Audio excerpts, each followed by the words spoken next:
Hello, good morning friends. How are you all doing? I hope you guys are doing really good and preparing really well for your June 2019 papers.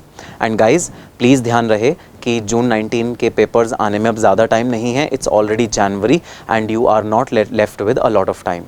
Generally, students think that January means we have 5 more months to go, we have a lot of time, but don't think that you have a lot of time.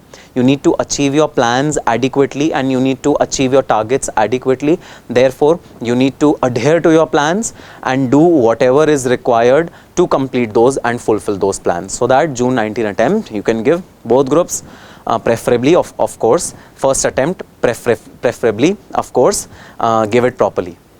So welcome to yet another vlog, and this time I am going to discuss cost and management audit. Sir, revised syllabus has come up in cost and management audit January 2019, when the institute has revised the cost and management audit. Guys, relax, chill. First of all, don't use the word revise, use the word restructure. So there is no revision in the syllabus. Rules as amended till 2017, which were applicable for the December 2018 attempt, are applicable for June 19 attempt as well. So there is no revision, there is restructuring. Restructuring means some of the portion has been restructured in a different manner. Earlier it was given in a different manner, this time it has been given in a different manner. A new topic, audit documentation, has been inserted. Certain schedules have been omitted, and the questions, examination questions of past attempts which are related to cost accounting standards and cost accounting record rules have been imbibed in the module. So module has been so to say improved with respect to the practical aspects, which was little lacking in the last module, last version, but this time now it has got an in-depth material for practical aspects as well. So the word to be used is restructuring and not revised.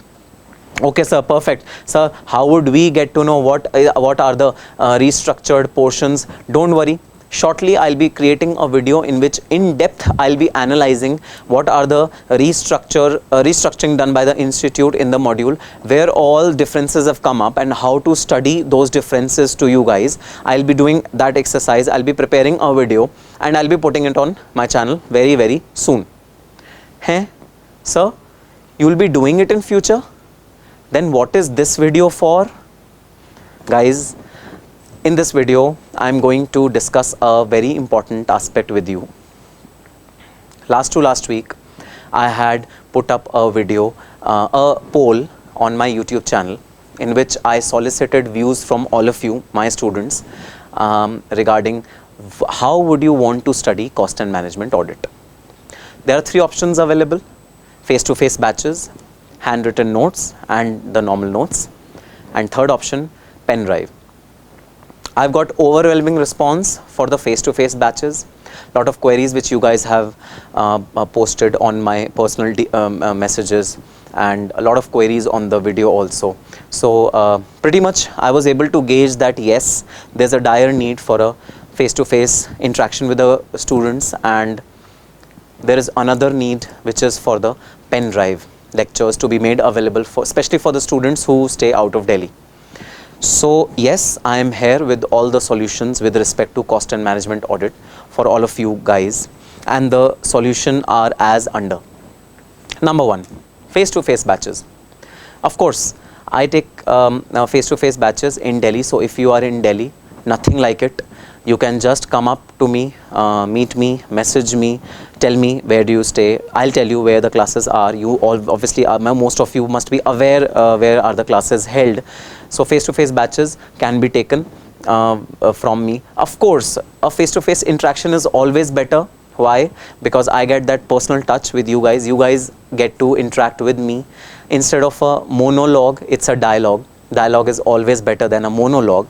So undoubtedly, if I were you, then I would definitely prefer face-to-face batches, and face-to-face batches are going on, and definitely if you are staying in Delhi, then face-to-face batches are the best option for studying cost and management audit.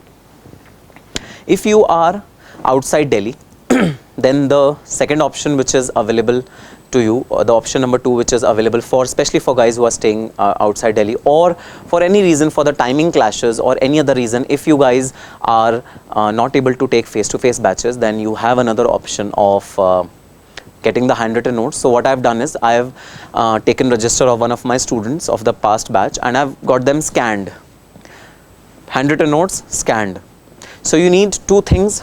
Number 1, the book which contains theoretical portion and the questions. Number 2, the handwritten notes, which are the solutions.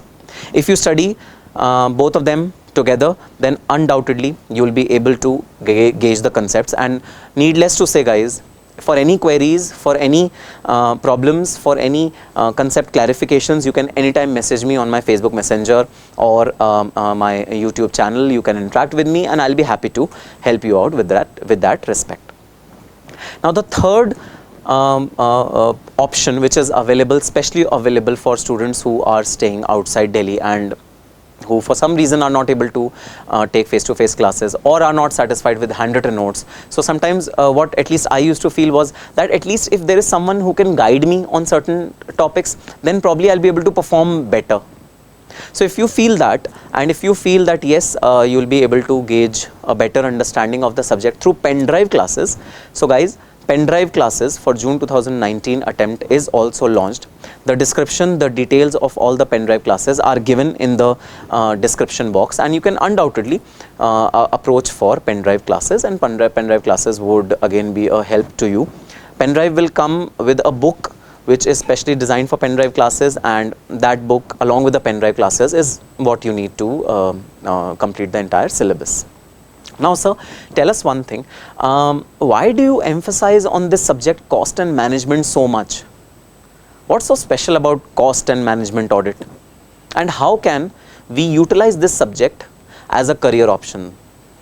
So guys, I have said this a trillion times, and I'm ready to tell it a zillion times again, that cost and management audit is not just a subject, it is a career. My aim is not only to teach you cost and management audit. Of course, the first and foremost objective is to teach you cost and management audit, help you with your examination so that you can attain very good marks in your examination. First objective is to attain good marks in the examination, but this is not the only objective. The second objective is to give you a career in cost and management audit. Because trust me, any other area is filled with competition, but cost and management audit is exclusively reserved for cost and management accountants. Therefore, I'm not saying that since there is competition in other fields, you should not go in other fields. I'm not saying that, but along with the other fields, it will be good if you can amalgamate your experience of other fields with cost and management audit and derive maximum benefit out of it. So how have I helped you? How can I help you in attaining this practical interaction with the subject? So in all the 3 versions, face-to-face classes, handwritten notes, pen drive classes, I have tried to imbibe my practical knowledge of working with the big fours in their audit division. I have tried to imbibe that knowledge in all the 3 options, so that along with reading the theory, you are able to gauge the practicalities of that particular theoretical concept as well. So the aim, the objective is not only to teach you and get you good marks, but also to give you a career that you can feel proud of, a rewarding, growth oriented and a beneficial career.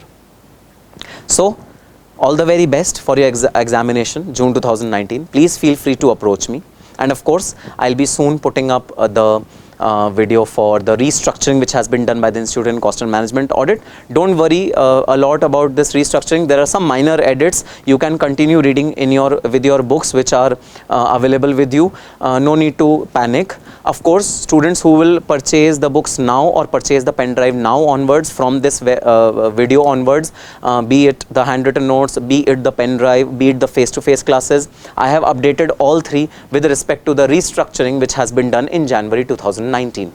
So I'll create a special video for all my past students who have either taken coaching from me in the past year, or who have bought the handwritten material or notes in the past. I'll be creating a video for all of them about what are the restructuring which has been done by the institute. Soon I'll be uploading it on the YouTube. And of course, if you have any such specific demands or such specific topics which you need me to discuss over a video, please feel free to let me know. Please don't put a comment that sir आपने cost accounting standard का series अभी पूरा नहीं किया. I remember that cost accounting standard का series पूरा नहीं हुआ है. I will definitely complete that series as soon as possible. Alright, so this is the message from this video. All the very best for your examination and happy studying.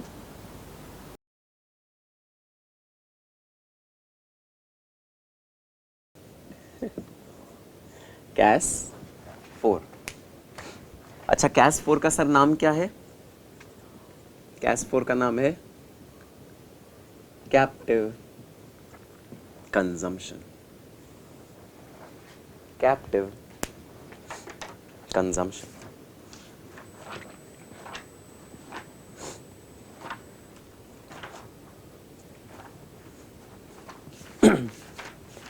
आ जाओ ज़रा book में captive consumption के CAS पे, cost of production of captive consumption.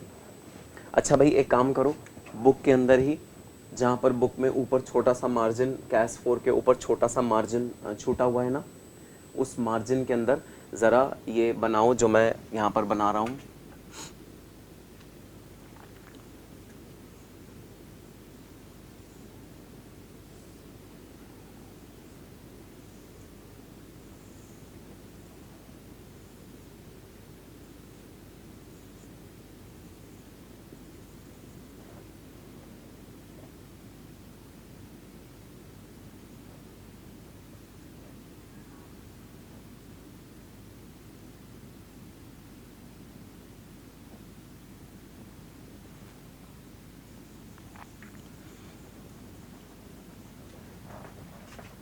ये बनाना है आपको, जहाँ छोटा सा ऊपर मार्जिन है वहाँ छोटा सा ये एक चेहरा बनाना है. सर ये किसका चेहरा है?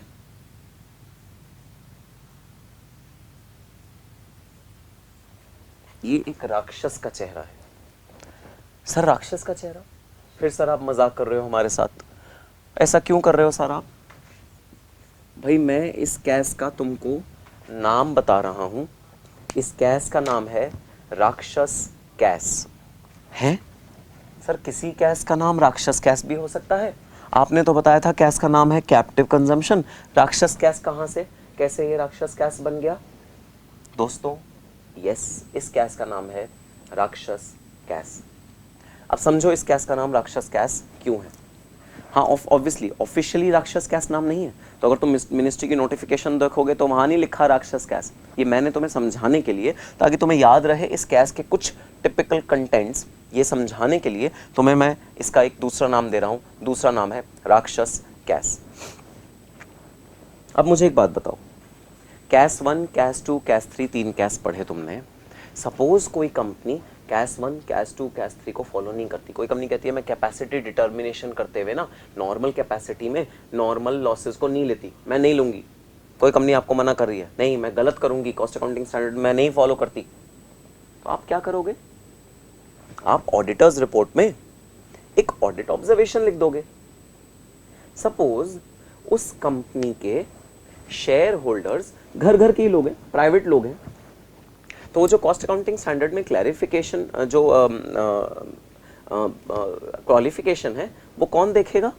वो घर वाले लोग तो नहीं देखेंगे. प्राइवेट कंपनी है तो घर वाले लोग तो नहीं देखेंगे. तो वो क्वालिफिकेशन कौन देखेगा? वो मिनिस्ट्री ऑफ कॉर्पोरेट अफेयर्स देखेगा. और वो शेयर होल्डर से सवाल जवाब करेगा, वो बोर्ड ऑफ डायरेक्टर से सवाल जवाब करेगा, जिसका बोर्ड ऑफ डायरेक्टर्स को सवाल जवाब करके देना पड़ेगा. बोर्ड ऑफ डायरेक्टर्स सवाल जवाब करके मैटर को सुलझाएंगे और कह देंगे हाँ भाई हाँ, अगले साल हम ये ठीक कर लेंगे. हो सकता है अगले साल भी शेयर होल्डर्स लापरवाही बरतें, बोर्ड ऑफ डायरेक्टर्स लापरवाही बरतें और कैस 1, कैस 2, कैस 3 को फुलफिल करने में हो सकता है थोड़ी सी लापरवाही बरत दें. लेकिन इस कैश को फुलफिल करने में कोई भी बोर्ड ऑफ डायरेक्टर लापरवाही नहीं बरत सकता। क्यों सर?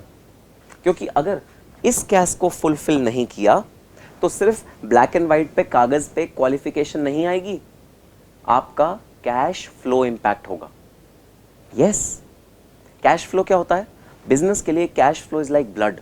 जैसे आपके शरीर में ब्लड सर्कुलेट हो रहा है, ब्लड से आपका पूरा बॉडी चल रही है, वैसे बिजनेस कैसे चल रहा है? कैश फ्लो से। अगर कैश फ्लो बिजनेस में नहीं है तो बिजनेस नहीं चल सकता। कैश फ्लो, तो अगर आपको हल्की सी सुई भी लगती है तो आपको दर्द होता है, खून निकलता है, आपको दर्द होता है, फटाफट उसमें सोफ्रामाइसिन लगाते हो। बिजनेसमैन के लिए फाइनेंस अगर एक बूंद भी निकला, कैश फ्लो अगर एक बूंद भी निकला, बिजनेसमैन को दर्द होगा और वो फटाफट सोफ्रामाइसिन लगा के उसकी मरहम पट्टी करेगा ताकि वो चोट ठीक हो। ये एक ऐसा कैश है, दांत देख रहे हो, दांत, इस कैश के दांत हैं, और अगर इस कैश से आपने छेड़खानी करी, लापरवाही करी, ये दोनों दांत बिजनेस के अंदर गड़ा देगा और फाइनेंस को, कैश फ्लो को सक कर लेगा। कैसे? मैं बताता हूं कैसे। This is the cash which has been notified by the excise department for computing excise duty या assessable value of captively consumed good। तो कैप्टिवली कंज्यूम गुड आपको पता है क्या होता है? वो वाला गुड जो अपनी ही फैक्ट्री के अंदर बना है, अपनी ही फैक्ट्री के अंदर कंज्यूम हो जाएगा, that is known as captively consume good. Ministry कहती है एक्साइज ड्यूटी वाली कि अगर कैप्टिवली कंज्यूम गुड्स को किसी असेसी को वैल्यू करना है, असेसेबल वैल्यू निकालनी है, तो वो वाली वैल्यू कैसे निकलेगी? वो वैल्यू निकलेगी as per the provisions of CAS 4। CAS 4 के प्रोविजंस के अकॉर्डिंग वो वैल्यू निकलेगी। तो समझना जरा, अगर कैप्टिव कंजम्पशन की वैल्यू कैश 4 के अकॉर्डिंग ज्यादा आई तो ज्यादा एक्साइज ड्यूटी पे करनी पड़ेगी, कम आई तो कम एक्साइज ड्यूटी पे करनी पड़ेगी। ये है रेलेवेंस कैश 4 का। इसीलिए अगर कैश 4 में आपने गड़बड़ी करी और कल को मिनिस्ट्री को पता लग गया कि आपने कैश 4 के अकॉर्डिंग प्रोविजंस नहीं फॉलो करे थे और आपकी असेसेबल वैल्यू कम है, तो मिनिस्ट्री फौरन नोटिस भेज देगी, कहेगी आपकी असेसेबल वैल्यू ये नहीं, ये होनी चाहिए थी, लाओ मुझे एडिशनल एक्साइज ड्यूटी पे करो, और एक्साइज ड्यूटी के अलावा इंटरेस्ट भी पे करो, पेनल्टी भी पे करो, और सारे और रेपरकशंस आप पे आ जाएंगे। अब बताओ, अब बिजनेसमैन क्या लापरवाही बरत सकता है कैश 4 में? आंसर इज नो, नहीं सर। अब कैश 4 में बिजनेसमैन लापरवाही नहीं बरत सकता। This is one of the most important cash जो हर बिजनेसमैन को फॉलो करने पड़ेंगे, और अगर इस वाले पर्टिकुलर कैश को बिजनेसमैन ने फॉलो नहीं किया तो वो बहुत बड़ी परेशानी में फंस जाएगा। सर एक चीज बताइए, एक्साइज ड्यूटी तो अब जा चुका है, अब तो जीएसटी रेजीम आ गया है। हाँ दोस्तों, एक्साइज ड्यूटी जा चुका है, जीएसटी रेजीम आ गया है। जीएसटी रेजीम के अंदर कैश 4 का ऑलरेडी रिविजनरी ड्राफ्ट रिलीज हो गया है।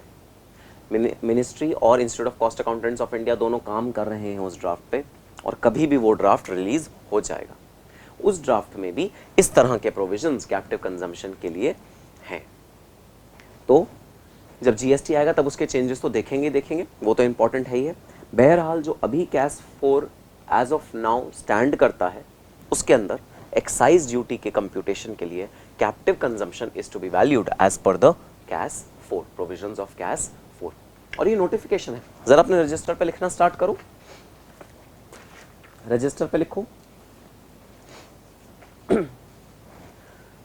आपने हेडिंग डाली कैप्टिव कंजम्पशन, रजिस्टर पे कैश 4 हेडिंग डाली, उसके नीचे लिखना स्टार्ट करो, cost of production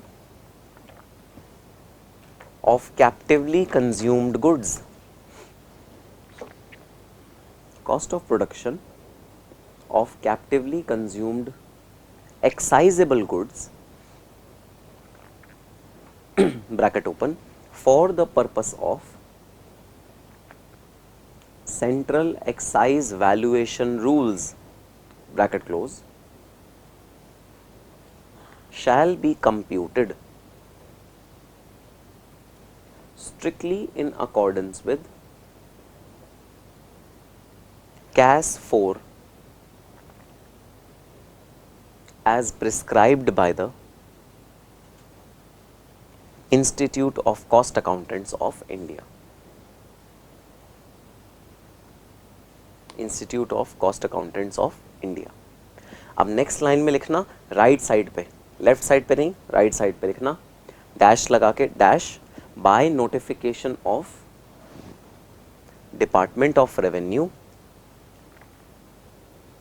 Ministry of Finance and Corporate Affairs, CBEC. CBEC।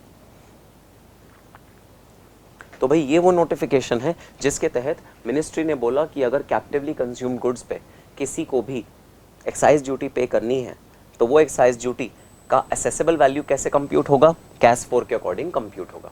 अब ध्यान देने वाली बात ये कि अगर अल्टीमेट गुड जिस पे कैप्टिव कंजम्पशन लग रहा है, जो अल्टीमेट गुड है जिस पे कैप्टिव कंजम्पशन वाला गुड इंस्टॉल हो रहा है, अगर वो गुड एक्साइजेबल है तो कैप्टिवली कंज्यूम्ड गुड्स एक्साइजेबल नहीं होता। कैप्टिवली कंज्यूम्ड गुड्स तभी एक्साइजेबल होता है जब अल्टीमेट गुड एक्साइजेबल नहीं है। तो हमारा दूसरा वाला केस में फॉल करेगा। अगर अल्टीमेट गुड एक्साइजेबल नहीं है तो एक्साइज ड्यूटी जो कंप्यूट होगी इंटरमीडिएट गुड पे या कैप्टिवली कंज्यूम्ड गुड्स पे, वो कैश 4 के अकॉर्डिंग कंप्यूट होगी। ठीक है सर, रेलेवेंस समझ में आ गया। तो आ जाओ अब स्टार्ट करते हैं डेफिनेशन से। सर ये बता दो कि कैप्टिवली कंज्यूम्ड गुड्स होता क्या है, लिखो जरा। कैप्टिवली कंज्यूम्ड गुड्स होता क्या है?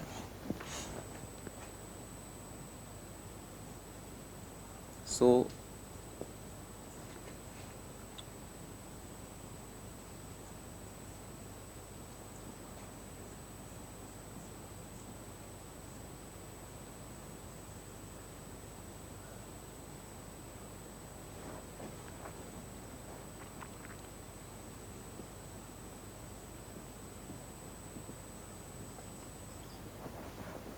goods which are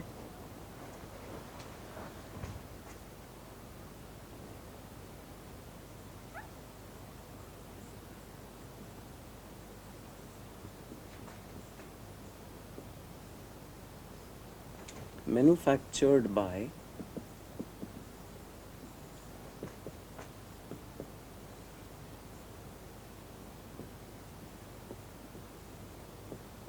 one division of the organization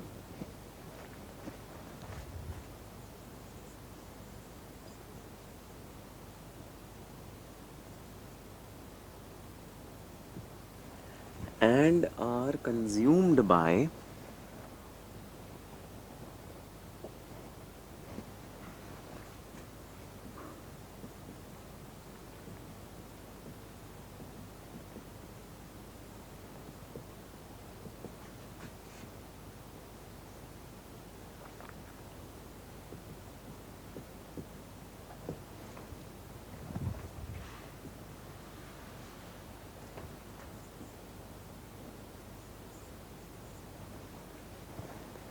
another division of the same organization or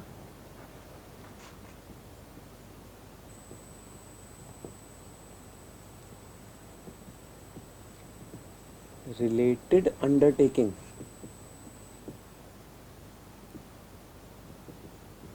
of the organization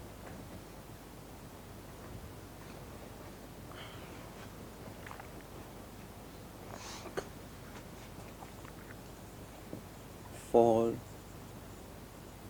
manufacturing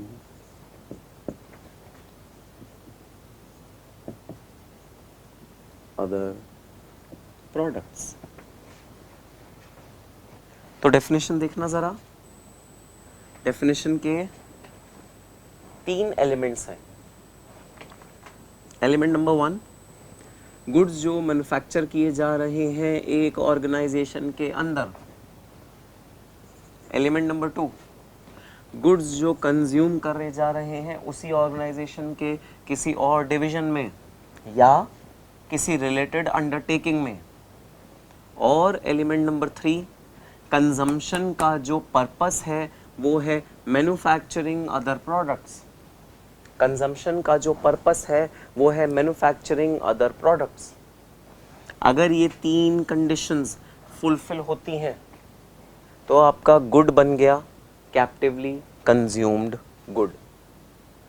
आपका गुड बन गया captively consumed good. 3 condition cumulatively satisfy करनी है। अपने रजिस्टर में नोट डाउन कर लो ये।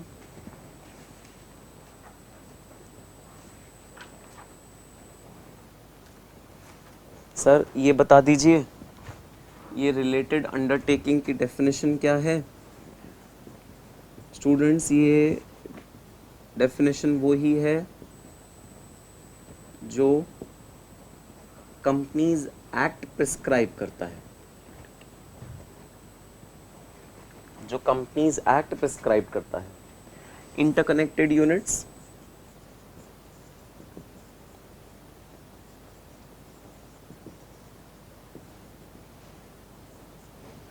नंबर 2 relatives,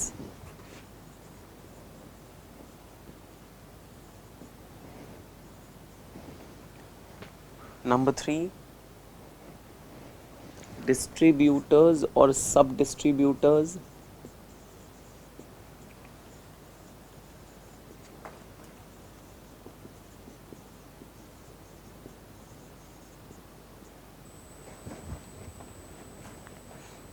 नंबर 4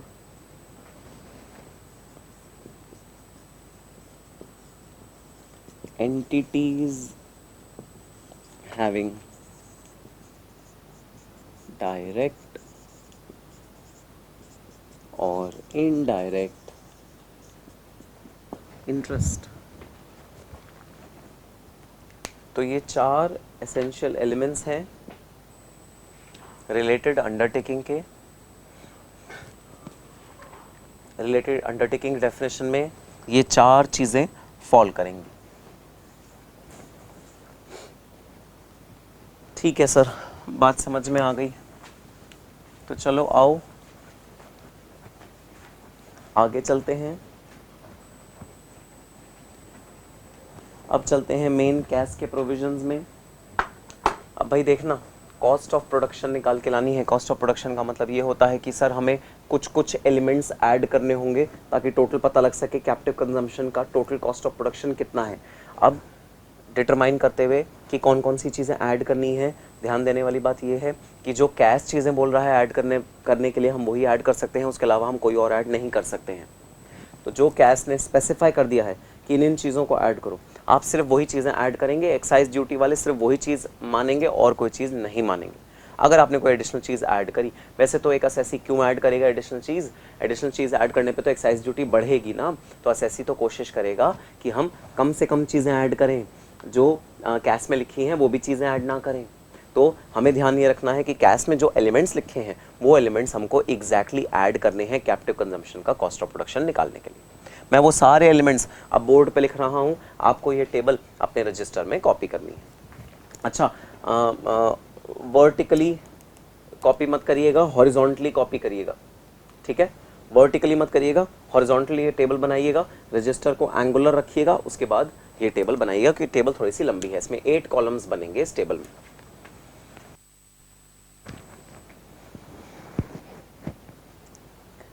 बच्चों आप वीडियो को पॉज कर सकते हैं और ये पूरा चार्ट अपने रजिस्टर पे बना सकते हैं।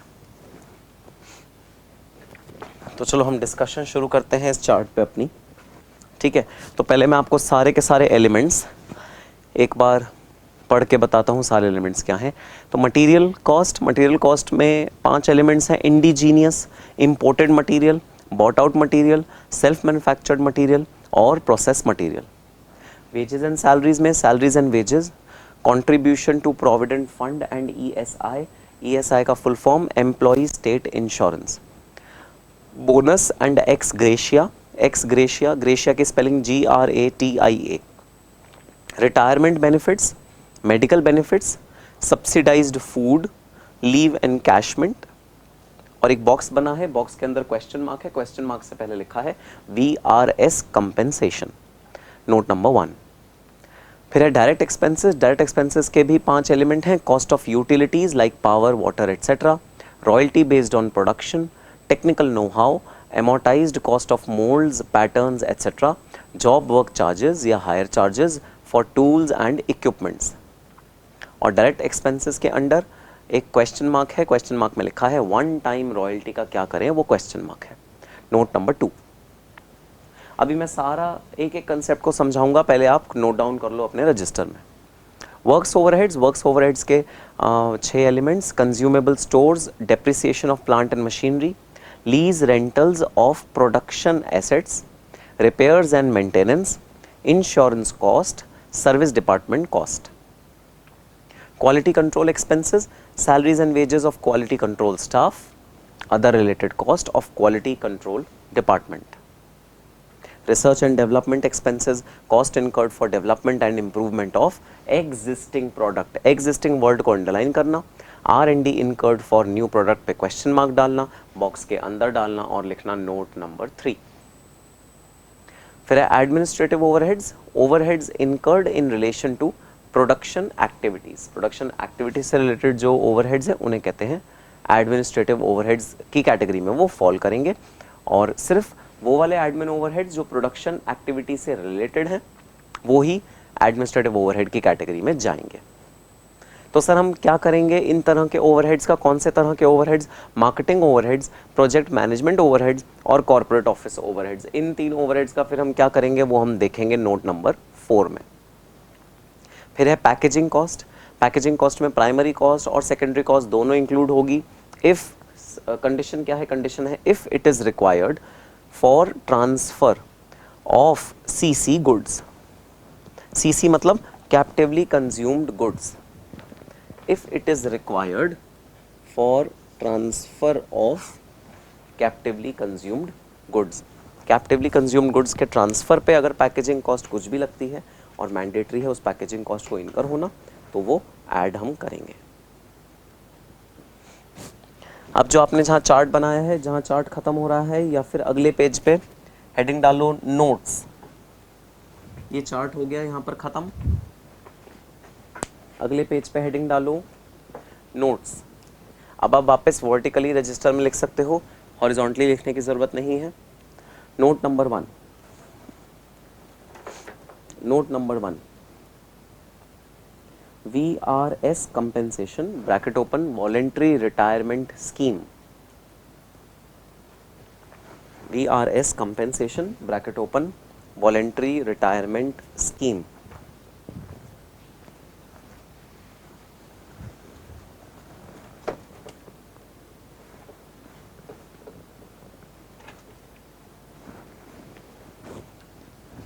आपको पता है क्या वॉलेंट्री रिटायरमेंट स्कीम किसे कहते हैं? What do you mean by voluntary retirement scheme? इसका एक और नाम होता है, नाम है गोल्डन हैंडशेक।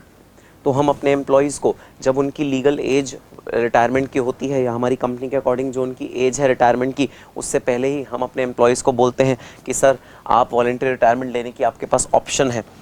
उस ऑप्शन का नाम है वॉलेंट्री रिटायरमेंट स्कीम। हमारे एम्प्लॉयज़ के पास ऑप्शन होता है कि आप अपने रिक्वायर्ड एज के पहले ही रिटायरमेंट ले लें। तो होता क्या है, वॉलेंट्री रिटायरमेंट के वक्त जितना भी एमोल्यूमेंट्स एक एम्प्लॉय को रिटायरमेंट के वक्त मिलेगा उसका कुछ प्रो रेटा करके हम उसे VRS के दौरान दे देते हैं। तो अब सवाल ये उठता है, जो VRS के दौरान उसे कंपेंसेशन मिला हमारे एम्प्लॉय को, वो कंपेंसेशन हम लोग ऐड करेंगे अपने कॉस्ट ऑफ प्रोडक्शन में या फिर नहीं करेंगे? लिखना ज़रा, expenses related to VRS compensation should be excluded from cost of production of captively consumed goods. Full stop. Since these are non-recurring payments or one-time payments, since these are non-recurring payments or one-time payments. अब आ जाओ ज़रा note number 2। Note number 2 में लिखना ज़रा, one time royalty heading डालो और उसके नीचे लिखो lump sum royalty. Lump sum royalty paid when the factory is established is to be excluded from the cost of production, is to be excluded from cost of production and is to be capitalized and depreciated along with the plant cost. It is to be capitalized and depreciated along with the plant cost. Point number 3, R&D expenses of new product. R&D expenses for new product. नीचे लिखना R&D expenses incurred for a new product is to be excluded while computing cost of production of captively consumed goods.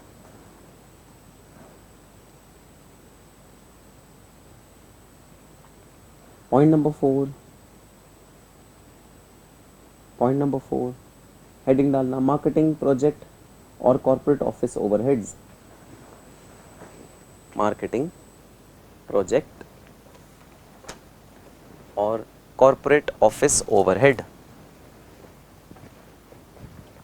लिखना start करना. Any administrative overheads, any administrative overheads other than related with production, other than related with production are to be excluded from cost of production, are to be excluded from cost of production, full stop. Therefore,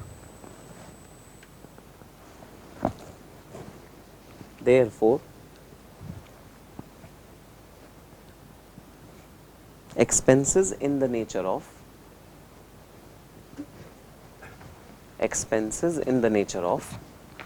marketing overheads, project management and head office overheads,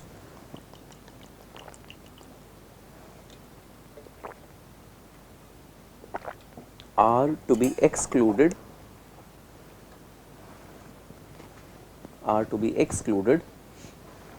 from cost of production of captively consumed goods.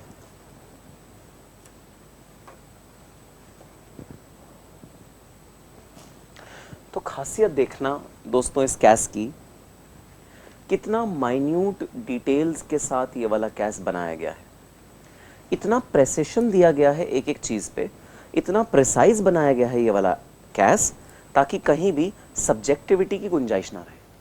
Cost accountants के अपने thought process की, cost accountants के अपने imagination की कहीं भी गुंजाइश ना रहे, ये ध्यान रखा गया है इस कॉस्ट अकाउंटिंग स्टैंडर्ड को बनाते हुए. क्योंकि बात बहुत सीधी सी है, इस कॉस्ट अकाउंटिंग स्टैंडर्ड को मिनिस्ट्री ने अडॉप्ट किया है for purposes of excise duty. Therefore, this cost accounting standard has to be as precise and as concise as it is. एक एक एलिमेंट डिफाइन करा गया है इस कॉस्ट अकाउंटिंग स्टैंडर्ड में, कौन सा होना चाहिए, कौन सा नहीं होना चाहिए. और अभी तो दोस्तों मैंने ये आपको एग्जामिनेशन पर्सपेक्टिव में ब्रीफ में करा रहा हूँ, मतलब जो एलिमेंट्स हैं, जो अगर आप गाइडेंस नोट ओरिजिनल पढ़ोगे, अगर आप कॉस्ट अकाउंटिंग स्टैंडर्ड ओरिजिनल पढ़ोगे तो वो तो और भी ज़्यादा डिटेल में है, उसमें और फाइन न्यूआंसेस को केटर किया गया है. ये तो मैं एग्जाम पर्सपेक्टिव से आपको वो चीज़ें करा रहा हूँ जो एग्जाम पर्सपेक्टिव से रेलिवेंट है. प्लीज़ अगर आपको मौका लगे तो ओरिजिनल गाइडेंस नोट एक्सट्रैक्ट करना, original cost accounting standard extract करना, उसको पढ़ना, आपको और भी बहुत ज़्यादा मज़ा आएगा.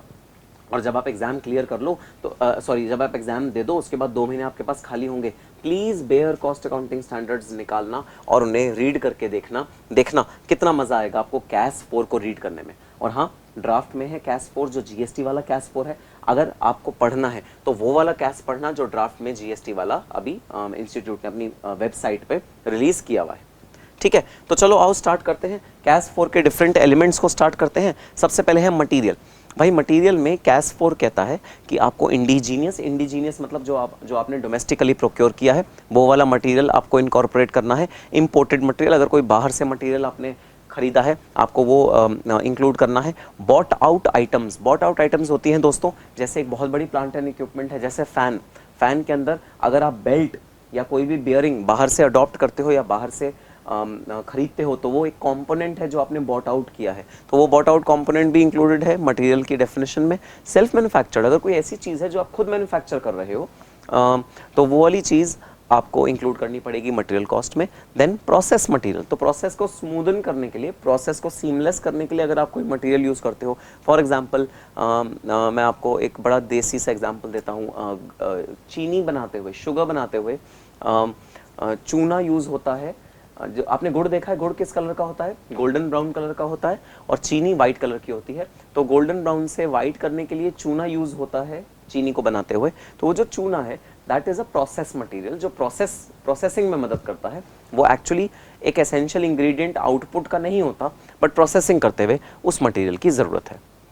तो कैश 4 कहता है कि ये 5 तरह के मटेरियल आप इंक्लूड करोगे कैश 4 को कंप्यूट, कॉस्ट ऑफ प्रोडक्शन को कंप्यूट करते हुए। अब आ जाते हैं wages and salary. Of course जो एम्प्लॉयज़ कॉस्ट ऑफ प्रोडक्शन में जो प्रोडक्शन में इन्वॉल्व हैं, किस चीज़ की प्रोडक्शन में इन्वॉल्व हैं, सीसी गुड्स की प्रोडक्शन में इन्वॉल्व हैं, कैप्टिवली कंज्यूम्ड गुड्स की प्रोडक्शन में इन्वॉल्व हैं, उनकी सैलरीज एंड वेजेस और रिलेटेड परक्विजिट्स, एमोल्यूमेंट्स, सब कुछ यहाँ पर कवर होगा। स्पेसिफिकली बताया गया है contribution to PF and ESI यहाँ पर इंक्लूड होगा। ज़रा एक बात बताना, ये जो कंट्रीब्यूशन है ना, इसके आगे ये नहीं लिखा गया कि ये एम्प्लॉयर्स कंट्रीब्यूशन होगा या एम्प्लॉयज़ कंट्रीब्यूशन होगा। ज़रा तुम बता दो दोनों में से कौन सा होना चाहिए, या फिर दोनों होने चाहिए? एम्प्लॉयर्स होना चाहिए, एम्प्लॉयज़ होना चाहिए, या फिर दोनों होने चाहिए? क्या कहते हो सर? सिर्फ एम्प्लॉयर्स होना चाहिए। क्यों सर, एम्प्लॉयज़ क्यों नहीं होना चाहिए? दोस्तों एम्प्लॉयज़ का जो कंट्रीब्यूशन होता है ना, वो कंट्रीब्यूशन तो बिजनेसमैन के लिए खर्चा ही नहीं है, वो कंट्रीब्यूशन तो बिजनेसमैन एम्प्लॉई से रिकवर करता है, और एम्प्लॉई से रिकवर करने के बाद गवर्नमेंट को जमा करा देता है। तो बिजनेसमैन उस केस में सिर्फ एक इंटरमीडियरी की तरह काम करता है, एक मिडिलमैन की तरह काम करता है। एम्प्लॉई से रिकवर किया और गवर्नमेंट के पास जमा करा दिया। सो यहाँ पर जो खर्चा होता है ना बिजनेसमैन का, जो पीएनएल अकाउंट को हिट करता है डेबिट साइड पे, वो होता है एम्प्लॉयर्स कंट्रीब्यूशन। इसलिए employer's contribution to PF and ESI is to be treated as an expense and to be added in cost of production. फिर सर बोनस या एक्स ग्रेशिया, किसी भी तरह का बोनस आपको मिलता है या एक्स ग्रेशिया मिलता है। अब देखना, बोनस और एक्स ग्रेशिया का दोनों का ही मतलब है सैलरी के ओवर एंड अबव आपको कुछ चीज़ मिल रही है। अब हल्का सा माइन्यूट सा डिफरेंस होता है, समझाता हूँ मैं। बोनस होता है परफॉर्मेंस लिंक्ड, एक्स्ट्रा कुछ मिलता है आपको, तो आपने परफॉर्मेंस बहुत अच्छी करी ड्यूरिंग द ईयर तो आपको 1 लाख रुपए का बोनस मिला, 1.5 लाख रुपए का बोनस मिला, उसे कहते हैं बोनस। और एक्स ग्रेशिया होता है, ग्रेशिया वर्ड का मतलब है ग्रैटिट्यूड। ग्रैटिट्यूड मतलब आपको आपके किसी जेस्चर के लिए थैंक्स करने के लिए जब आपका एम्प्लॉयर आपको कोई बोनस देता है, उसे कहते हैं एक्स ग्रेशिया। तो मैं आपको एक्स ग्रेशिया का एग्जांपल देता हूँ। सपोज एक कंपनी में आप 5 साल बिता लो, तो 5 साल बाद वो कहते हैं हम आपको 50,000 का एक लमसम अमाउंट देंगे क्योंकि आपने यहाँ पर 5 साल बिताए। आप अगर 10 साल बिता लो किसी कंपनी में, तो वो कहते हैं कि हम आपको 1 लाख रुपए देंगे अगर आप यहाँ पर 10 साल बिता लो। तो इसे कहते हैं एक्स ग्रेशिया। दोनों ही वेजेस एंड सैलरीज में इंक्लूड होगा, कॉस्ट ऑफ प्रोडक्शन में इंक्लूड होगा। फिर रिटायरमेंट बेनिफिट्स, हाँ भाई रिटायरमेंट के बाद बहुत सारे बेनिफिट्स मिलते हैं, जैसे ग्रेचुइटी, जैसे प्रोविडेंट फंड, जैसे ईएसआई का कंट्रीब्यूशन। ये सारा का सारा कंट्रीब्यूशन जो रिटायरमेंट के बाद एम्प्लॉयज़ को मिलता है, इसके लिए बिजनेसमैन थोड़ा थोड़ा प्रोविज़न हर साल बनाता है। तो वो जो थोड़ा थोड़ा प्रोविज़न बिजनेसमैन ने हर साल बनाया है, उस प्रोविज़न को ऐड करके आप खर्चे में पीएनएल अकाउंट की तरह दिखाते हो, और वो वाला अमाउंट यहाँ पर कॉस्ट ऑफ प्रोडक्शन की तरह आप ऐड करते हो।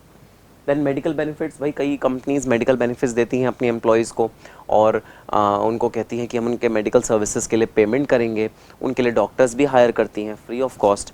चेकअप्स होते हैं एम्प्लॉयज़ के, वो सब चेकअप्स का खर्चा, वो सब मेडिकल बेनिफिट्स का खर्चा यहाँ पर आप इंक्लूड कर सकते हो। Next, subsidised food.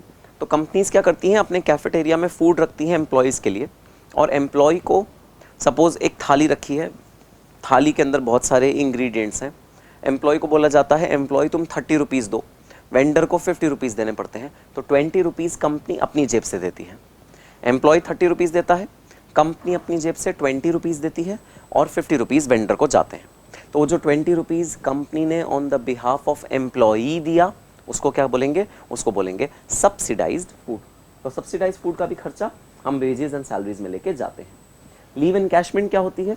दोस्तों, लीव एनकैशमेंट होती है, आप अगर लीव अपनी एक्यूमुलेट कर लो और आप साल के दौरान जितनी लीव आपको लेनी चाहिए उतनी लीव्स आप ना लो, तो कई कंपनीज़ में ऑप्शन होता है कि आप उसको अपनी जो लास्ट ड्रॉन सैलरी है ना उसके अकॉर्डिंग एनकैश करा सकते हो। तो साल के एंड में जितनी भी लीव्स आपके पास बचेंगी वो एनकैश हो जाएंगी, कन्वर्ट हो जाएंगी लीव मनी के टर्म में, और आपको मनी मिल जाएगा साल के एंड में।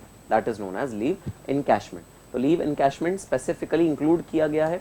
लीव एनकैशमेंट को खर्चा एम्प्लॉयर का खर्चा है, इसे इंक्लूड किया गया है वेजेस एंड सैलरीज में। फिर वो बात आ जाती है, बस sir voluntary retirement scheme. Sir हमारे कुछ एम्प्लॉयज़ ना रिटायर होना चाहते हैं समय से पहले, और एक आपातकालीन स्थिति में बिजनेसमैन के पास एक खर्चा आ गया, वो खर्चा है वीआरएस कंपेंसेशन देने का। मैंने आपको बताया था कुछ प्रोपोर्शनेट खर्चा होता है जो वीआरएस की तरह आप दे देते हो। जो रिटायरमेंट में खर्चा दोगे ना उसका प्रो रेटा कर लेंगे, थोड़ा सा कम, और वीआरएस के दौरान हम उसको एम्प्लॉय को पे कर देंगे। ये वाला खर्चा कॉस्ट अकाउंटिंग स्टैंडर्ड कहता है वन टाइम एक्सपेंडिचर है, रेगुलर नहीं है। क्योंकि ये वन टाइम एक्सपेंडिचर है, रेगुलर खर्चा नहीं है, इसीलिए इस वाले खर्चे को कॉस्ट अकाउंटिंग स्टैंडर्ड कहता है कि हम परमिट नहीं करेंगे कॉस्ट ऑफ प्रोडक्शन में ऐड करने के लिए। तो this is not to be added while computing the cost of production.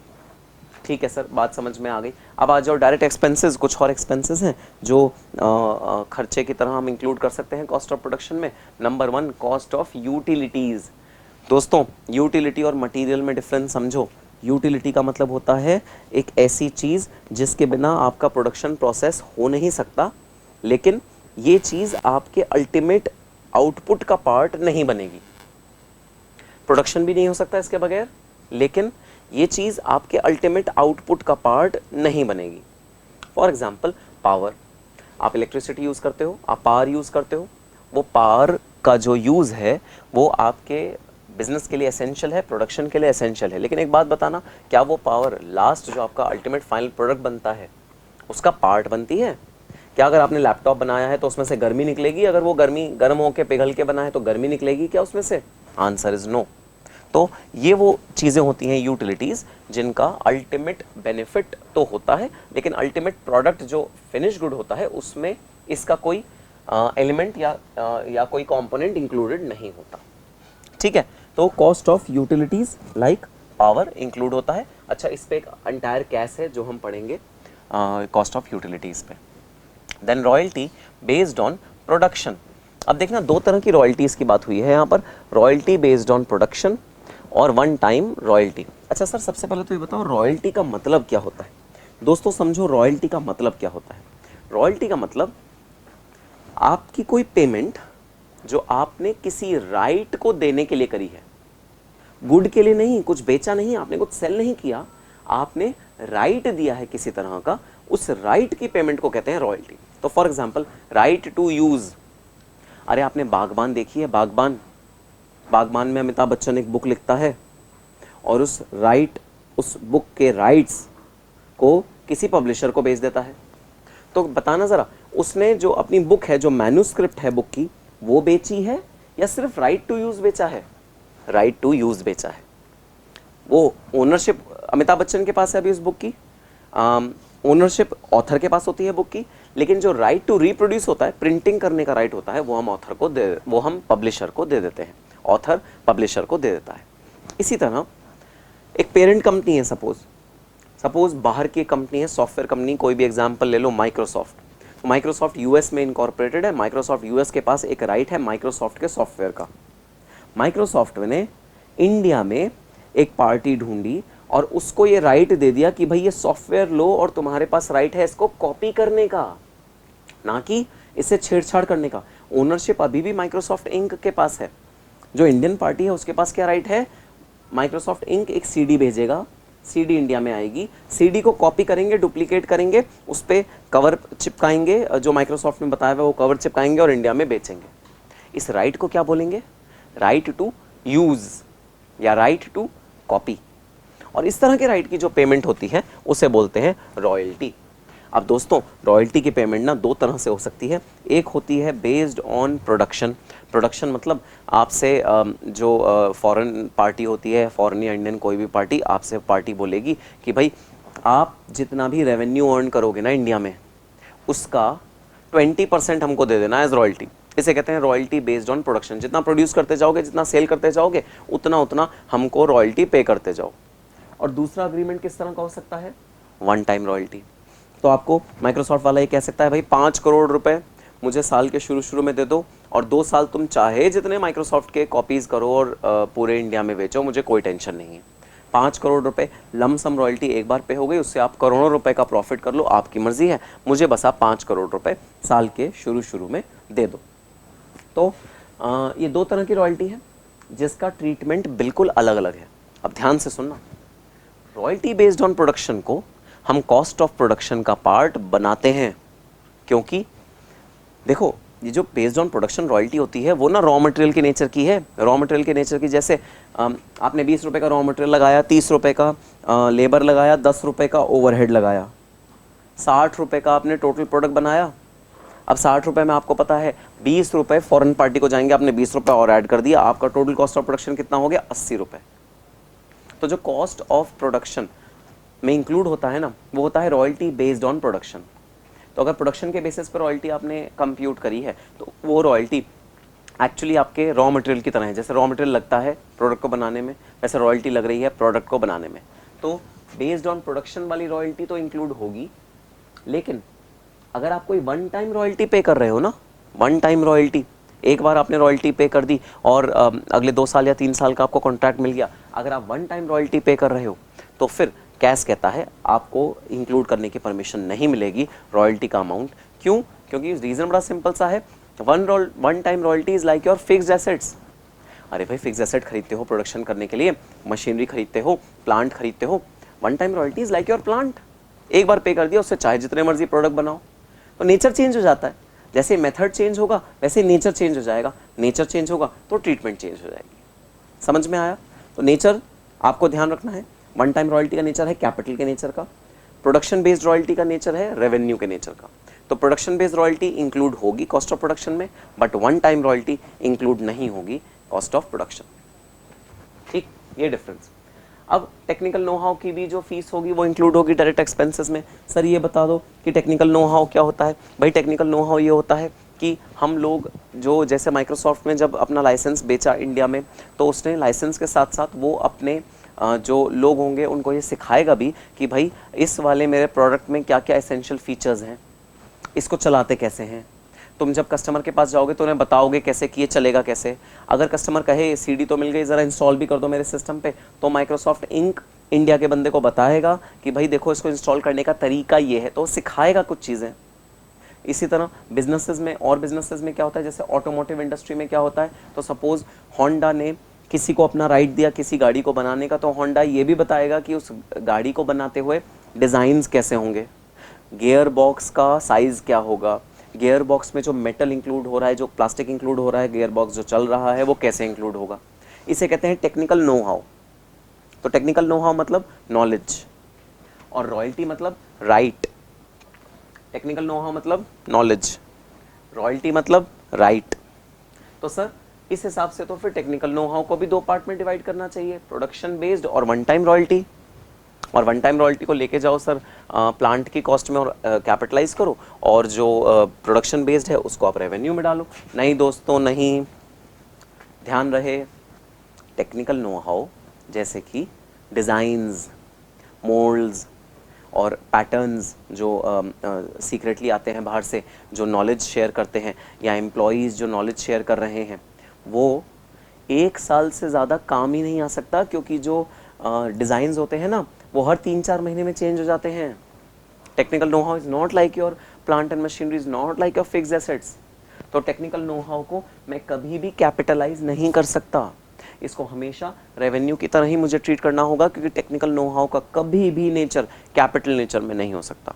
अरे मैक्सिमम शेल्फ लाइफ पता है कितनी होती है टेक्निकल नो हाउ की? मैक्सिमम कितना समय तक टेक्निकल नो हाउ सेम रहता है? मैंने जो प्रैक्टिकली देखा है 3 महीने से ज़्यादा टेक्निकल नो हाउ कोई सेम नहीं रहता। 3 महीना 4 महीने में टेक्निकल नो हाउ चेंज होता रहता है, मार्केटिंग की स्ट्रैटेजीज चेंज होती रहती हैं, टेक्निक्स चेंज होती रहती हैं, डिज़ाइंस चेंज होते रहते हैं, सब चीज़ें चेंज होती रहती हैं।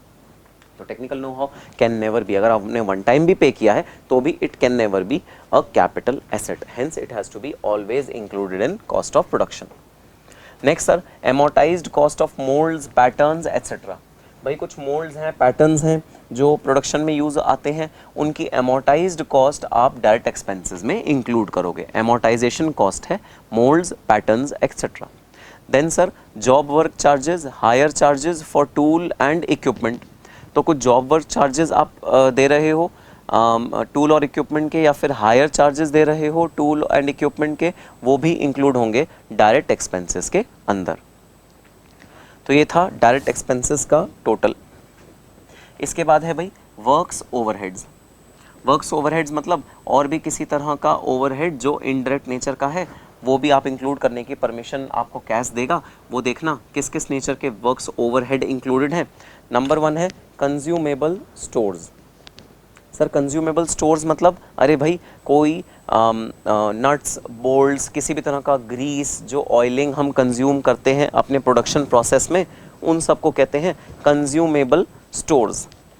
तो वो कंज्यूमेबल स्टोर्स आपको कैश परमिट करेगा कि हाँ भाई आप कंज्यूमेबल स्टोर्स को आप इंक्लूड कर लो अपने कॉस्ट ऑफ प्रोडक्शन में।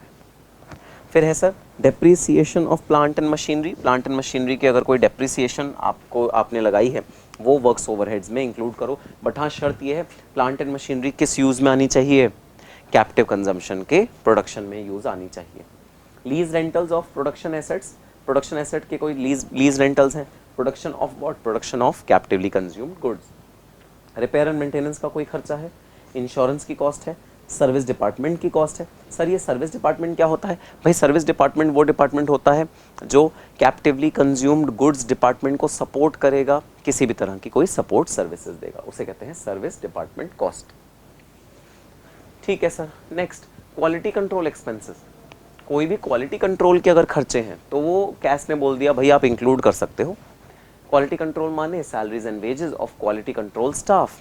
स्टाफ के क्वालिटी कंट्रोल के खर्चे जो उनकी सैलरीज एंड वेजेस हैं वो आपको इंक्लूड करनी है।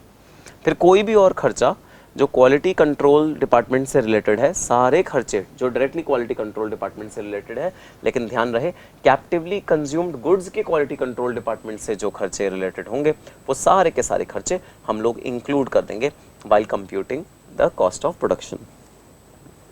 फिर next sir research and development का खर्चा। अब यहाँ बड़ी खास बात देखने वाली वो ये कि रिसर्च एंड डेवलपमेंट का खर्चा सिर्फ और सिर्फ एग्जिस्टिंग गुड्स का अलाउ कर रहे हैं कॉस्ट ऑफ प्रोडक्शन में इंक्लूड करने के लिए, ओनली एग्जिस्टिंग गुड्स।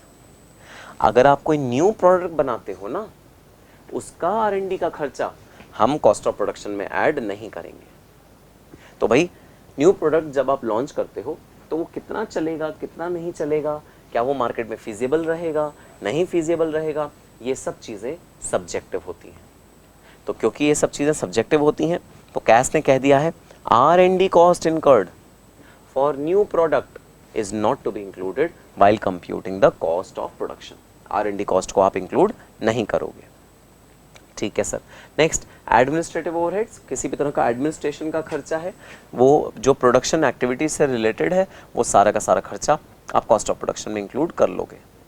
मैंने आपको बताया मार्केटिंग, प्रोजेक्ट या मैनेजमेंट, कॉर्पोरेट ऑफिस एक्सपेंसेस जो कॉमन एक्सपेंसेस नेचर के होते हैं, उसका कोई भी हिस्सा आप cost of production of captively consumed goods को अपोर्शन नहीं करोगे। सर ये होता क्या है? मार्केटिंग का खर्चा। भाई जो फाइनल प्रोडक्ट आपका आएगा उसकी मार्केटिंग करोगे, वो खर्चा। फिर प्रोजेक्ट को मैनेजमेंट करने का ओवरऑल खर्चा जो कॉर्पोरेट ऑफिस करता है, पूरा प्रोजेक्ट जो चल रहा है उसको मैनेज करने का खर्चा। फिर कॉर्पोरेट ऑफिस का अपना खर्चा, जैसे कॉर्पोरेट ऑफिस में फाइनेंस के लोग बिठाए होंगे, अकाउंट सेक्शन बनाया होगा, कॉस्टिंग सेक्शन बनाया होगा, HR डिपार्टमेंट होगा, फाइनेंस डिपार्टमेंट होगा, ये सारे खर्चे कॉर्पोरेट ऑफिस के खर्चे हैं। तो ऐसा मत करना कि इसका कुछ एलिमेंट एलोकेट करो कैप्टिवली कंज्यूम गुड्स में। हालांकि मैं समझता हूँ कैप्टिवली कंज्यूम गुड्स में भी इसका यूज हो रहा है, लेकिन कैश मना कर रहा है। कैश कह रहा है इसका कोई भी एलिमेंट आप कैप्टिवली कंज्यूम गुड्स में ऐड नहीं कर सकते। ठीक है सर। फिर है पैकेजिंग कॉस्ट। भाई पैकेजिंग कॉस्ट अलाउड है ले जानी, सेकेंडरी प्राइमरी दोनों पैकेजिंग कॉस्ट अलाउड है। शर्त यह है it is required for transfer of CC goods, वो कंपलसरी है सीसी गुड्स को ट्रांसफर करने की, हम आपको कॉस्ट को ऐड करने की परमिशन दे देंगे। तो देखो भाई, ये बाइबल है, बाइबल कैश 4 की।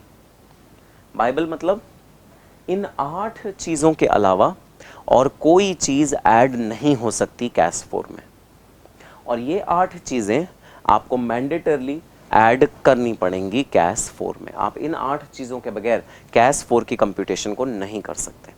अगर आपने इन 8 चीज़ों के बगैर कैश 4 की कंप्यूटेशन करी तो आप पे सवाल उठाए जा सकते हैं, मिनिस्ट्री भी उठा सकती है, एक्साइज ड्यूटी डिपार्टमेंट भी उठा सकता है। ठीक है सर, बात समझ में आई? हाँ जी सर, बात समझ में आ गई।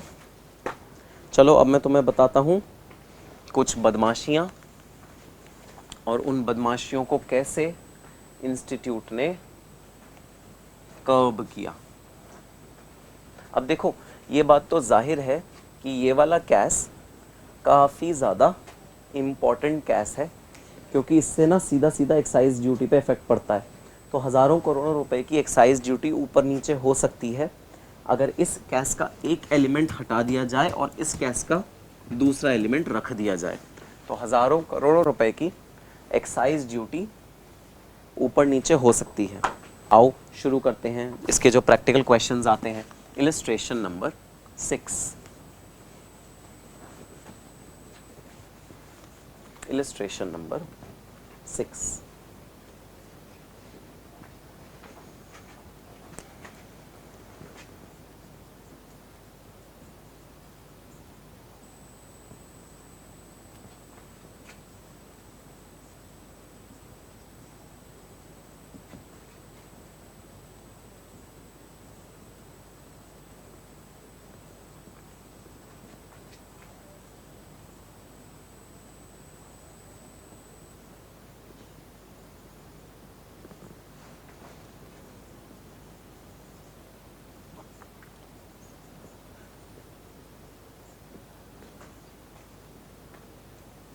राज एंड कंपनी का कुछ डेटा आपको गिवन है, आओ ज़रा साथ में पढ़ते हैं।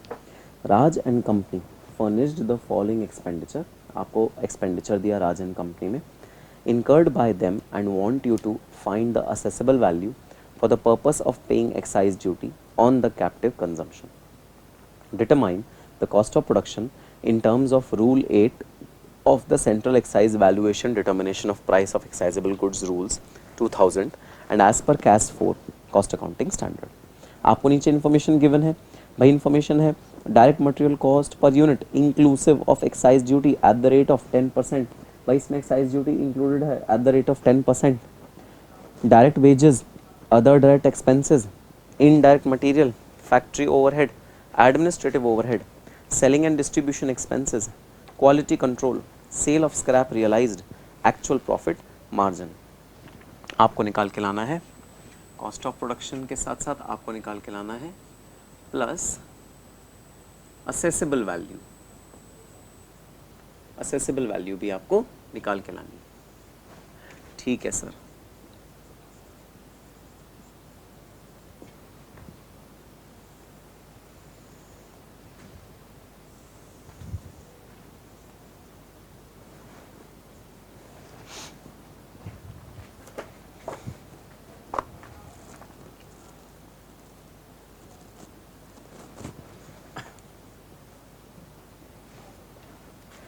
ठीक है भाई, टेबल अपने सामने रखो और एक एक करके बता दो कौन सी चीज़ इंक्लूड होनी चाहिए, कौन सी चीज़ इंक्लूड नहीं होनी चाहिए, बताना ज़रा। डायरेक्ट मटेरियल इंक्लूड होना चाहिए क्या? बिल्कुल सर, वो तो एकदम बेसिक चीज़ है डायरेक्ट मटेरियल। लेकिन डायरेक्ट मटेरियल सर इंक्लूड करते हुए ना एक बात ध्यान देनी है, बात ये है कि सर डायरेक्ट मटेरियल में एक्साइज ड्यूटी इंक्लूड है। अगर एक्साइज ड्यूटी इंक्लूड है तो सबसे पहले हमें एक्साइज ड्यूटी को एक्सक्लूड करना पड़ेगा। सर वो कैसे करेंगे? देखो भाई 120 रुपीज़ 1320 रुपीज़ है जो एक्साइज ड्यूटी के साथ अमाउंट है, मतलब एक्साइज ड्यूटी 10% का इंक्लूड करके 1320 का वैल्यू है, तो हम कर देंगे डिवाइडेड बाय 110%, तो आपका अमाउंट कितना आ जाएगा 1200।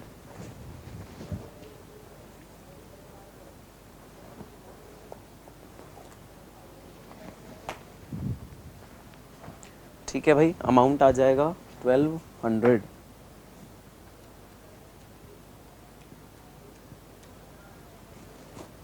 नेक्स्ट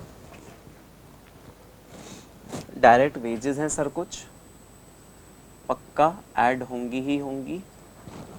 सर कितने अमाउंट की डायरेक्ट वेजेस हैं 250। फिर सर कुछ डायरेक्ट एक्सपेंसेस हैं,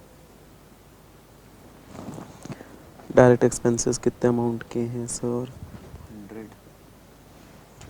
सर कुछ इनडायरेक्ट मटेरियल है,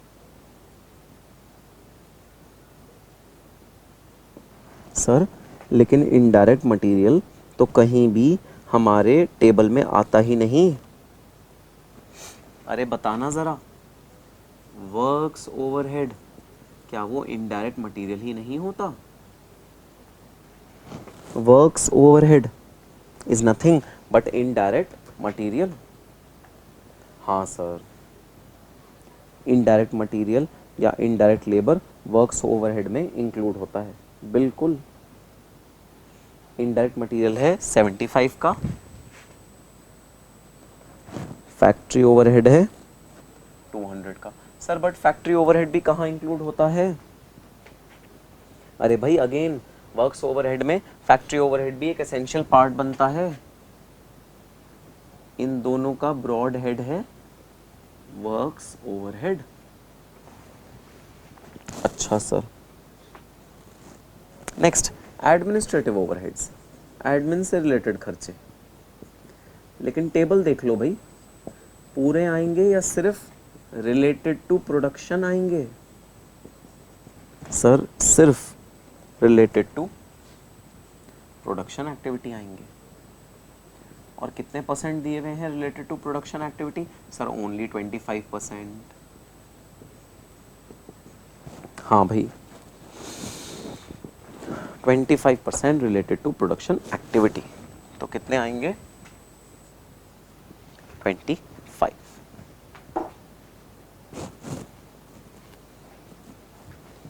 फिर sir selling and distribution expenses, ज़रा टेबल में देख के बताओ, सेलिंग एंड डिस्ट्रीब्यूशन एक्सपेंसेस आते हैं क्या? नहीं सर नहीं आते, तो हम सेलिंग एंड डिस्ट्रीब्यूशन एक्सपेंसेस को इग्नोर करेंगे। टेबल से में से देख के बताओ, क्वालिटी कंट्रोल कॉस्ट आती है क्या? हाँ सर, क्वालिटी कंट्रोल कॉस्ट आती है। कितने अमाउंट की आती है? सर 25 अमाउंट की आती है। ठीक है भाई, ये हो गया टोटल कॉस्ट। अब कुछ ना स्क्रैप भी रियलाइज हुआ है, उसको भी माइनस कर दे। हाँ सर, स्क्रैप रियलाइज्ड को माइनस कर दो। स्क्रैप का अमाउंट बता दो भाई 20। तो ये क्या आ गया, नेट कॉस्ट ऑफ प्रोडक्शन। अब बस अगर तुम इसमें ऐड कर दोगे प्रॉफिट मार्जिन, तो मेरा क्या आंसर आ जाएगा? मेरा आंसर आ जाएगा असेसेबल वैल्यू। और असेसेबल वैल्यू में मैं एक्साइज ड्यूटी का रेट लगा दूंगा और रेट लगा के एक्साइज ड्यूटी कंप्यूट कर लूँगा। ओह अच्छा सर, अब आ गई बात समझ में।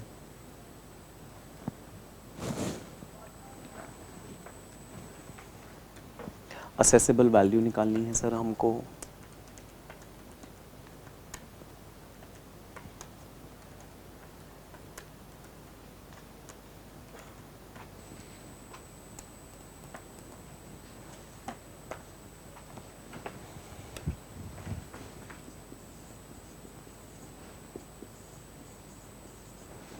अब सर बस ये बता दो, प्रॉफिट मार्जिन किस रेट पे लेना है? क्वेश्चन में दिया हुआ है प्रॉफिट मार्जिन है 15%। बताना, प्रॉफिट मार्जिन जो क्वेश्चन में दिया हुआ है वो ले या जो रूल 8 में स्पेसिफाइड है वो ले? देखो ज़रा, मैंने गाइडेंस नोट वाला तुमको प्रॉपर वो बताया है कि आपको इररिस्पेक्टिव एक्चुअल मार्जिन कितना हो, आपको प्रॉफिट मार्जिन हमेशा वो लेना है जो रूल 8 में स्पेसिफाइड है। बताना ज़रा, रूल 8 में कितना प्रॉफिट मार्जिन स्पेसिफाइड है? सर 10%। बिल्कुल, अगर रूल में स्पेसिफाइड है 10%, तो आपको 10% पे ही प्रॉफिट मार्जिन लेना पड़ेगा। तो बताना आपकी असेसेबल वैल्यू कितनी आ गई? 2040.5 असेसेबल वैल्यू।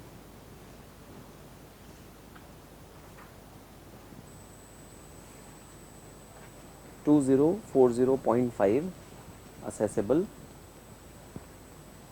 वैल्यू।